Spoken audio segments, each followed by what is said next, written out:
Förstår ni vad som kommer hända om det händer mina 3 döttrar någonting? Förstår ni vi föräldrar, förstår ni vad ni håller på med? Du vet, jag kommer inte ge mig. Vi kommer se och pröva. Ni har blod på era jävla händer om det händer mina döttrar. Angry parents standing up to politicians. They are saying no to a plan to build a home for asylum seekers near a school. This scene is not taking place in any of the countries that have been reluctant to receive refugees. Instead, it's taking place in Sweden, the nation that received more immigrants last year than any other country in proportion to the existing population. De springer gatlopp dagligen för att de inte vågar ingripa när de här så kallade nyankomna kommer till Sverige. Hur fan ska ni kunna skydda våra barn som går här? Today on Talk to Al Jazeera, the backlash against immigration in Sweden. Why the tide is turning.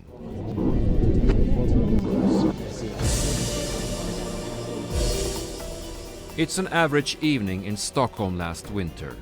At the center of town, young immigrants congregate.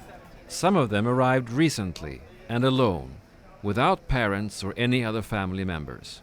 Last year was a record year. 163,000 individuals applied for asylum here in Sweden, a country of 9.8 million people. 51,000 came from Syria, 41,000 from Afghanistan, and 20,000 from Iraq. Thousands came from Eritrea and Somalia, as well as Iran, and from Albania and Kosovo, 4,000 combined. Immigration here has changed over the past several decades. In 1970, most immigrants came from other European nations: Finland, Yugoslavia, Denmark and Greece. In the 1980s, many also came from Iran, Chile, Lebanon and Turkey. And in the last 10 years, the numbers have taken off. And so today, around 1.6 million people living here were born in another country. That's 16% of the population. A complication that is constantly discussed here is how to integrate all the new immigrants. According to official statistics, there were 380,000 unemployed people in February. Almost half of them, 188,000, were born abroad, and of those, 145,000 from non-European countries. Another issue is the occurrence of extremism. Recent information about members of the Islamic State living in Sweden and going to Syria to fight has received lots of attention. According to Swedish security police, around 300 people, many of them from Gothenburg, have gone to Syria. In December, 2 of them were sentenced to life in prison after traveling to Syria, murdering 2 individuals, and then returning to Gothenburg. Then there is violent crime. In the past several months, murders and assaults have taken place in asylum centers and neighborhoods with large numbers of immigrants. The only party that has been advocating a more restrictive immigration policy, the Sweden Democrats, is now the 3rd largest party in opinion polls here, despite efforts by established political parties to isolate it. To better understand what's going on in Sweden, we traveled to the community of Östra Göinge, an area that has received plenty of new immigrants. And this is the local mayor, Patrick Åberg, who is leading the city council. He's a member of the Moderate Party, traditionally seen as a business-friendly party opposed to the ruling Social Democrats. I want to ask you first about how difficult it is for the people of this town to have absorbed so many refugees in the past several months. Vi har under 2 års tid haft en stor inströmning till vår kommun. Östra Göinge kommun är ju en storlek på 14 000 invånare cirka. Och vi har under de här 2 åren fått cirka 1000 personer som har kommit hit och stannat kvar. Och sen har vi haft cirka 15 000 personer som har snurrat, som har varit här tillfälligt. Och det är stora utmaningar att få samhället att hålla ihop, att alla ska kunna känna att det här gör vi för att stå upp för en solidaritet, både för det mottagandet vi har i Sverige och det mottagandet som vi ser i Europa. Vi har velat hjälpa till, men vi har också sagt att fler måste göra detsamma, för vi kan inte göra det här själva. So you're trying to get the message across now to the Swedish government that either more needs to be done, or what else would you request that they do right now? I Sverige just nu så tror jag att vi behöver ha en paus i det flyktingmottagandet som vi ser. Vi har under väldigt kort tid, sedan i juni månad förra året, har vi tagit emot över 100 000 personer i Sverige. Som du kanske har sett här i Östra Göinge så har vi väldigt få bostäder att bo i. Jobben växer inte fram i den omfattningen som vi behöver göra för att suga upp det antalet som nu kommer. Ska vi kunna hjälpa fler framöver så måste andra hjälpa till nu för att vi i Sverige ska kunna rätta till våra system så att vi kan få människor ut i arbete, så att de som kommer kan få starta ett nytt liv här i Sverige och bli svenska medborgare helt enkelt. When we talked to the local people here to find out what they think, we got a mixed response.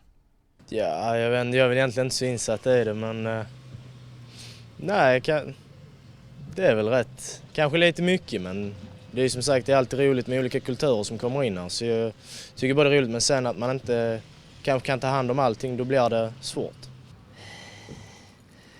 De gör väl så gott de kan, förstår jag. Det är ju svårt. Men ja, det har nog blivit lite mycket invandrare. Vi har ju haft problem med inbrott, och själv har jag haft inbrott. Men det är ju något som man aldrig har varit med om förut. Men de flesta här har väl en kristen uppväxt, och sen kommer det en annan religion. Och vi har ju det här att vi är öppna religionsfrihet. Alltså, men är det så att man tycker att religionen ska vara lag, då är det lite problematiskt förstås, för så ser ju inte vi på det här. Are you concerned though, because the influx has continued and because it is such a stretch on the resources, that this is causing resentment amongst the population here toward the refugees? Vi har ju märkt att många känner en oro när det är oroligt i världen. När man kommer väldigt många på kort tid så känner folk en rädsla av att hur kan det här påverka mig? Hur är det i samhället? När jag ska handla mat i affären så möter man människor som man inte har mött tidigare. De kommer ofta i sällskap med 3, 4, 10 personer. I Sverige går vi och handlar själva. Många sådana här kulturkrockar nu som möts, och människor upplever att det är svårt att ta till sig detta. Och det måste vi lyssna på för att inte hamna i ett läge där många människor vänder ryggen mot att vi ska vara ett land och en kommun som ska hjälpa till även framöver. Men därför är det så att för att klara detta nu så måste vi få en helt annan situation i Europa och i Sverige där vi hjälps åt mer solidariskt. För annars kommer det här systemet att krascha. That's a very good point, because there have been attacks in let's even Stockholm. And because anger is building in certain parts of the country, what do you tell your constituents to try to keep the situation calm? Vi försöker ju på alla sätt och vis engagera våra frivilligarbetande personer som bor i vår kommun. Det finns väldigt många som vill göra väldigt mycket för de här nyanlända som kommer nu. Och det gör vi, och det gör även många personer. Men det gäller att vi ska bli fler som hjälper till, som välkomnar in till sina hem, att föra en diskussion om hur det är att vara i Sverige, hur man kan få ett arbete och lära sig svenska. Så det tror jag att civilsamhället är nyckeln och framgångsfaktorerna för en lyckad integration och ett välkomnande i byarna och i städerna i Sverige. Att vi skapar den sociala så att säga, samtalstonen där vi kan föra ett samtal mellan hur vi ska lösa den här diskussionen mellan invånarna. Det tror jag är viktigt. What are the ways that the refugee crisis is taxing the benefits of the system here? Are there specific services that the population of this town, let's say, aren't getting because of the influx of refugees? How are they most negatively impacted by this crisis on a personal level? Det märks i många av våra verksamheter. När det gäller skolan så är det så att vi tillhör de kommuner i landet som har flest nyanlända nu i våra klassrum, om du sprider ut hur många vi har tagit emot. Det är självklart så att det oroar ju vanliga föräldrar. De är oroliga, kommer mitt barn att lära sig så mycket som den vill och kan? Nu när vi får 5 till 10 personer i vår klass då, som också ska lära sig svenska och så mycket resurser måste till för att kunna få dem att kunna lära sig språket till exempel.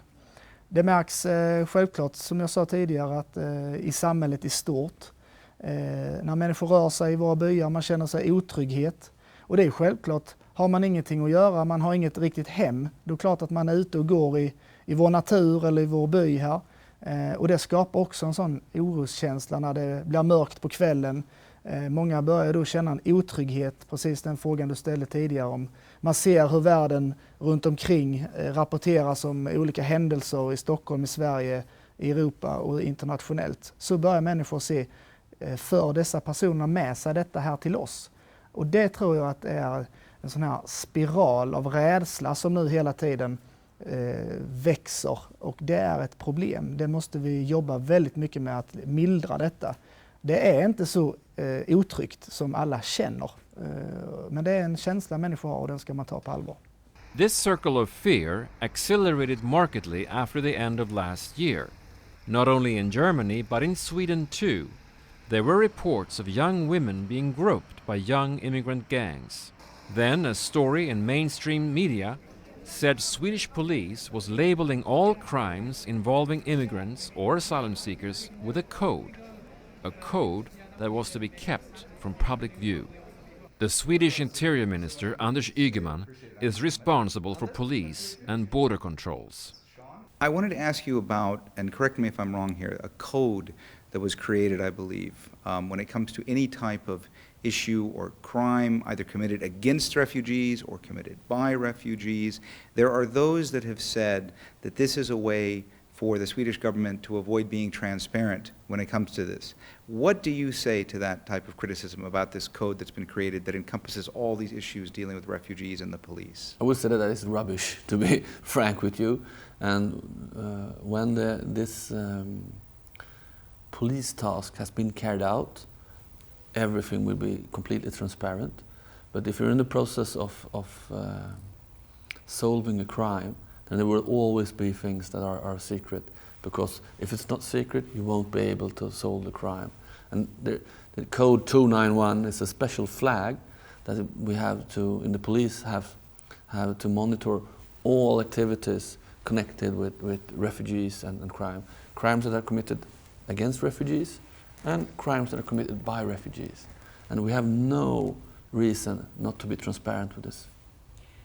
There are those who say that Sweden has been so welcoming and so generous, but that it's gotten to a breaking point, that it's tearing at the social fabric and at the welfare state. And some say that there are benefits that Swedes should be getting that they're not because refugees are taking priority. What do you say to those criticisms as well? I mean, of course, it's a great challenge receiving 163,000 people in a year, most of them in 4 months, in a country with only 9 million inhabitants. But we're also one of the richest countries in the world. The economy is booming, unemployment is going down, the GNP is going up. So of course we, at this stage, could have resources for a great welfare system, but also helping out children in need, fleeing from Assad or Daesh or ISIS. When we spoke with the mayor in Östergötland, he was saying that, in fact, even though they don't believe they can take in any more refugees, that it has had its benefits. The taxes are down, that people are able to make more, that it's helped the economy there. Is there a more beneficial aspect to the refugees coming to Sweden than a detrimental aspect? I mean, I think that a little bit depends on who's looking, because you could find that there's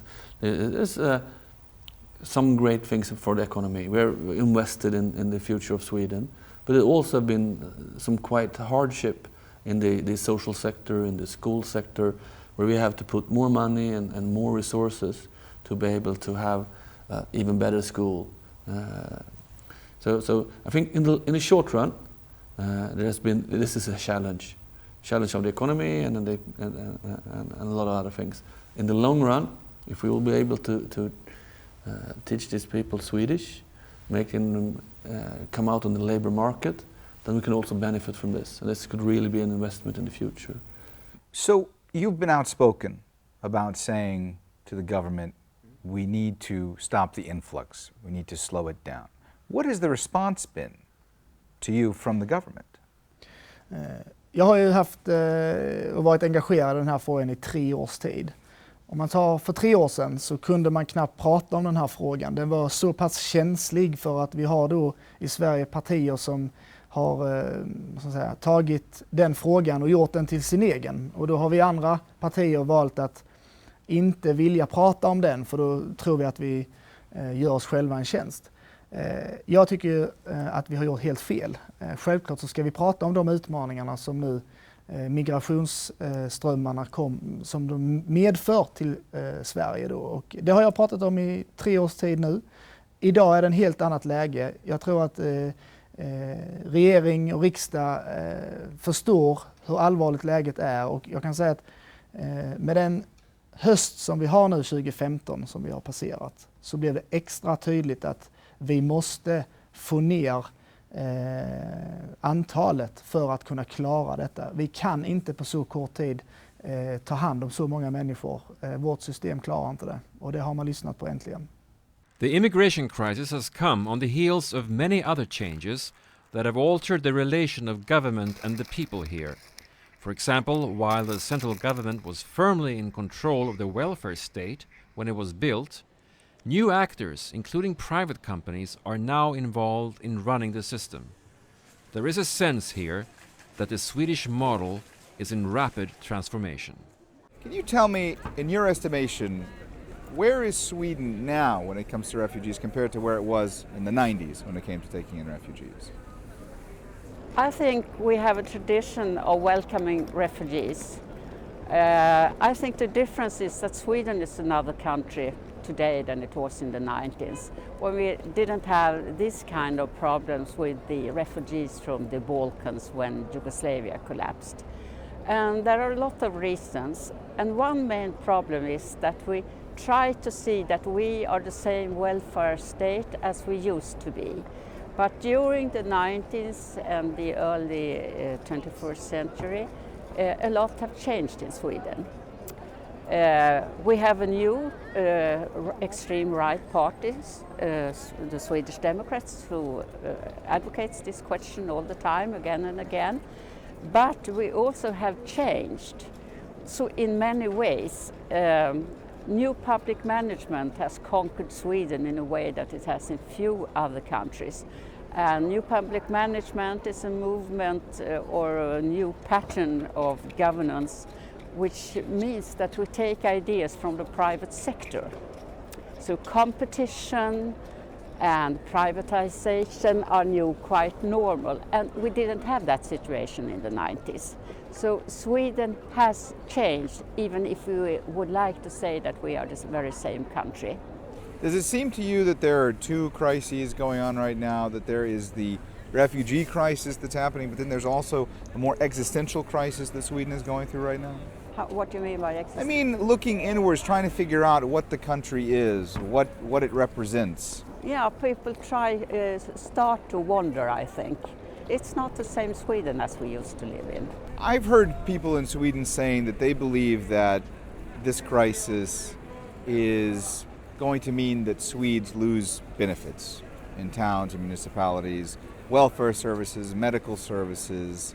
Do you see any evidence of that? Not evidence, but the fear is there, of course, for many people. We have problems with the schooling system. We have problems with taking care of the elderly, and the population is rapidly aging. So there might be a fear. We haven't seen any discussion. We have seen the discussion, but we haven't seen any actions taken by government, etc. But I mean, there are dangers. What if we decide we have a housing crisis? What if we decide for building special houses, special communities for the refugees? And here a lot of my friends in their 60s, they sit with their 30-year-old children at home because there are no places to go, especially in Stockholm, Gothenburg and Malmö.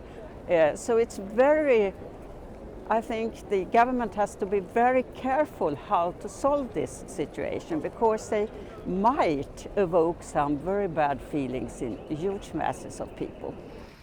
For some, the crisis affecting Sweden is more serious than anything they have experienced in their lifetime.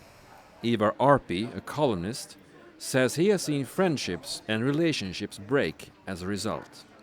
We need a pause in welcoming refugees. I mean, basically, if you look at to the European Union, we have had this. Sweden has had this view of the European Union that we can do this together, and the rest of the European Union has had the view that I think Sweden can do it by themselves, and we can't. So we need to have a pause, and I mean, the right to seek asylum should not be threatened if other countries in the European Union would take in more. But as for Sweden, when you look at how many problems we're having right now, we can't take in anymore, and it's not the humane thing for the asylum seekers, and it's not good for the society. But there are those who say that that point of view fundamentally contradicts what Sweden is about and how welcoming it has been to refugees throughout its history.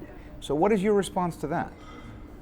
I would say that's true to a degree, but I think they have misinterpreted what Sweden is about, because as all countries, all nation states must look to its own citizens first and foremost. And I think when you look at all the measurements of racism in different countries, we are one of the least racist countries, and we have great policies when it comes to giving welfare to immigrants, and we don't make a difference between immigrants and residents or citizens even. So when it comes to all that, I think we've been great, but we also need to understand that it's not given from, it's not an eternal order that everything will work fine in Sweden. So when we reached our limit, we've reached our limit, and this is our limit. So perhaps Sweden was a little bit forgot about basic lessons that other countries are more aware of. We were in Östergötland a few days ago, and we spoke to the mayor there, and he was essentially telling us that, look, they've welcomed refugees, but there has to be a cap on the number that can be there.